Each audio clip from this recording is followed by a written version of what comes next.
organization into the future. We feel very privileged that your government, led by His Excellency Dr. William Samoei Ruto, has accorded us this immense support. And on behalf of KTDA family, we say a big thank you. To our newly elected directors, congratulations on completing this program. The role you have assumed is both a privilege and a responsibility. As stewards of KTDA, not just for the benefit of our shareholders, but for the tens of thousands of smallholder tea farmers whose livelihoods depend on the decisions we make. On a personal note, this is a responsibility I do not take lightly. I assure you of my unwavering commitment to steer this organization forward, always with the best interest of our farmers at the center of every decision we make. The challenges we face as an organization are numerous. The global tea market is ever evolving, with fluctuation in prices, changes in consumer preferences, and the impact of climate change, all presenting significant challenges.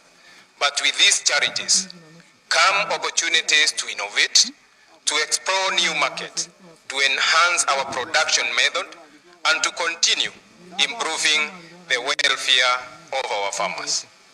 Even in the persisting challenges, we must ensure that the tea farmer reaps the benefits of their hard work. This is not just a duty, it is our mission. I commit to working tirelessly alongside each one of you to make certain that every tea farmer, whether in the west of Rift or east of Rift, sees the rewards of their labor. Our goal is clear. KTDA tea from every region of this great country must become synonymous with quality. Quality is the foundation upon which market access is built. And it is only by adhering to the highest standards that we can attain and retain markets while fetching the best prices for our farmers. However, the task of enhancing the quality of our tea is not one that can be done alone. It requires the collective effort of every director, every KTDA staff member, and every tea farmer. I implore all players in the KTDA tea value chain to join us in this cause, to ensure that KTDA tea from all regions becomes a beacon of quality. By collectively addressing tea quality, we will make our tea highly competitive in the global market, secure better prices, and reduce income disparities currently experienced by our farmers across the region. But quality alone is not enough. Our efforts to produce top-notch tea will only bear fruit if end product is successfully absorbed by the market. As a leadership team, we are committed to expanding KTDA market share. This will involve not only retaining our existing markets, but also explore new ones. I challenge each of you as directors to be innovative in finding new routes to take our teas to the market. I also urge you to explore mechanisms for making production more efficient, reducing wastage, lowering the cost of production, and minimizing profitability are key objectives that will ultimately benefit our farmers. Your Excellency, in the fertilizer subsidy program Your Excellency, in the fertilizer subsidy program has been instrumental in enhancing tea production for our organization. However, I must make a plea to the government through our dear chief guests, Your Excellency, to push for the fast tracking of the release of the subsidy funds that is remaining. The delays in the release of funds are negatively affecting our cash flows, creating deficits that we must address urgently. Additionally, we thank the government for supporting us in establishing a multi-user packaging facility in Nairobi, which will ease value addition costs for our factory, particularly in the East. As you step into your roles, I urge you to be guided by the principles of integrity, transparency, and accountability. These are the pillars upon which KTDA has built its reputation, and they must remain at the forefront of every decision we make. Our farmers, our stakeholders, our employees look to us for leadership that is fair, just, and visionary. I also encourage you to foster a culture of collaboration and teamwork. The strength of KTDA lies in our collective ability to work together towards a common goal.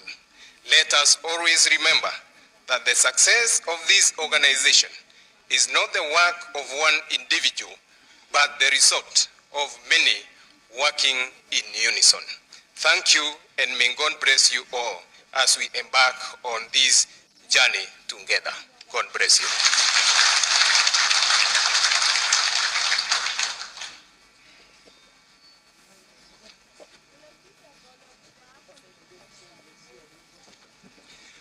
I now take this opportunity to invite the PS to come and address the directors.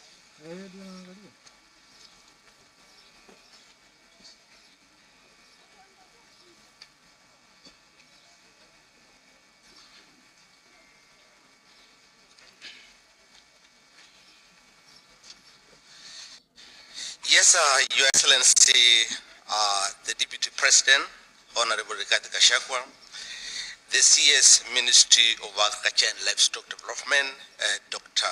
Andrew Karancha, Excellency the Governor of Mombasa, Sharif Nasir, where we are welcome, we are warmly welcome. The Chairman of KDD Holding, Enos Jero, the Chair of the Board, the CEOs present, KDDA, and the CEO of the board, the directors present here elected, ladies and gentlemen, good morning. Good morning. Yes, Your Excellency, mine is very simple, just to welcome the next two speakers, but before I do that, I want to thank you, Your Excellency, for the great support you give to this sector. I know you step in to sort out the coffee sector. You have stepped in to sort out this critical sector of tea, which really contribute a lot for when it comes to the foreign earning. I would like to appreciate your support and with the one of His Excellency for this sector, because it's a sector we believe in that if it is well handled, it will turn around the economy of this country in a positive way. I want to really thank and congratulate this new team of the directors of KTDA, the factories, for really winning your election. Congratulations, directors. I know the game was very tough. It was, Your Excellency, it was bigger than the game of an MCA. I realized this team is a very strong team on the ground. And these are our MCAs. And this is where the rubber meets the road, Your Excellency. And these are the people, we really call them, they are the people on the ground, and we rely on them. And if they work well with us, and the government will achieve a lot in this sector, I have no doubt that this team number one in the sector will really deliver on the agenda of this government, and most importantly, enhance the farmers' earning. So thank you, team, and congratulations. We'll work with you, and I believe that the journey, even though it's a rough journey, you have government behind you so that we can turn around the sector. Congratulations. Your Excellency, when you sent us last week through the office of the CS to come and fix out the issues of unsold tea in Mombasa, I'm happy to report today that from the unsold tea, which was around 100 million kilos by the time you sent us this to Mombasa to work with the brokers and the buyers. We are happy today to report that that number is reduced from 100 million kilos to around 37 million kilos of tea as we talk now.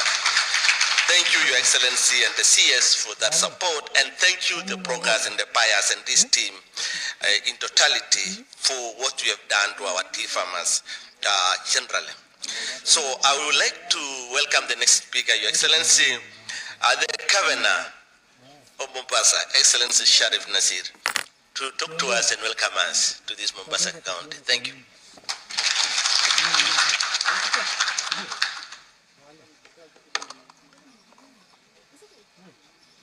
Asante sana. Your Excellency, allow me as well to be amongst those who will congratulate each and every one of you. You're leaders in your own right from the various factories that you represent, and you're coming here collectively. If nothing at all is a manifestation, this is a beginning of a bright future for the tea industry. Your Excellency, Mombasa does not grow tea. However, the tea that passes through the county of Mombasa, I can comfortably say that Mombasa handles more tea than any county in this country. This is where our tea warehouses are. This is where tea is mixed for purposes of export. So we have tea from every part of this country coming into Mombasa. We even have tea for purposes of mixing that comes in from other parts of the world. And Mombasa is a preferred destination because of our geographical location. Mombasa is a preferred destination because, you know, not to add on top of it as well, you have a governor like Abdul Samad that also adds value to that. But Your Excellency, there is no doubt, after having said all that, that the interest of Mombasa in the tea industry is a direct impact on the economy of Mombasa. From the warehouses that are rented out, the staff that work in all these warehouses, the tea auction, from the various companies that do the mixing after having bought the tea, the premium tea from the KTDA and its farmers. You will even realize, Your Excellency, that even the hotels within the island of Mombasa, the sales have a direct impact on also the tea market. That means accommodation and everything else has a direct impact on the same. And I think ours is to try and facilitate and to try and assist as government. It would not be bad, Your Excellency. I want to congratulate the fact that we have subsidized fertilizer that is used on these very, very same farms. And probably, Your Excellency, in the same program that was being discussed about tractors being brought on board, it might not be a bad idea for the government to be able to invest in drones, in today's technology, invest in drones so that we can actually confirm that that fertilizer is optimized to its maximum. It might not also be a bad idea for us to invest in technology that can be able to give us smart climate technology. Your Excellency, one factor, and I met with the tea traders on this matter, we did raise it up with the national government on the same. One of the issues that is a factor is the cost of production. And when we say cost of production, it is not just power alone, but it is also in things like packaging and packaging materials. Where in other parts of the world, the cost of packaging material is extremely low. But because of various factors, including taxation as well, the cost of packaging in Kenya ends up at times being more expensive than the content of that tea itself. So for us to be able to compete with countries that are mixing tea, like the Middle East today is one of the largest tea blenders and mixers in the world, is in the Middle East, and they don't even have, forget about tea, they don't even have the rain for them to be able to grow that tea. And I think we are asking the industry to take advantage. I know that the President and yourself are moving very fast to be able to ensure that Dongo Kundu is up and running. The county government of Mombasa itself has its own SEZ that we are hoping to be able to launch very soon. It might not be a bad idea for a whole area to be set aside for purposes of having a multi-user tea mixing facility, and maybe, Your Excellency, if you could be able to reach out to the relevant ministry for trade and industrialization, that the tea industry is given a sector where they can be able to put up a multi-user facility so that the industry can be able to appreciate and attract the SEZ incentives that are there, so that they can be able to compete with the other countries within the world. And lastly, Excellency, because I know we're going somewhere else, to the showground actually, sije watu wakashindwa tunaenda wapi, tunaenda show, but we have one rule, and I have tried to pass this through IBEC, and we are hoping that you will support us in this rule. And our rule, Your Excellency, is very simple. We are hoping that when someone comes to Mombasa, they finish their money in Mombasa.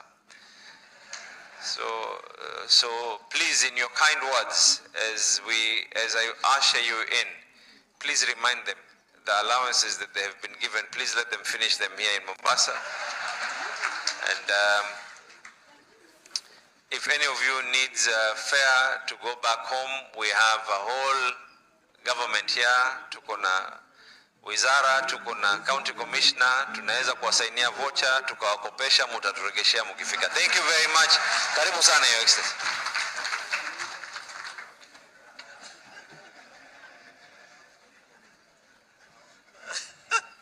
Thank you, Excellency. Governor. So now it is now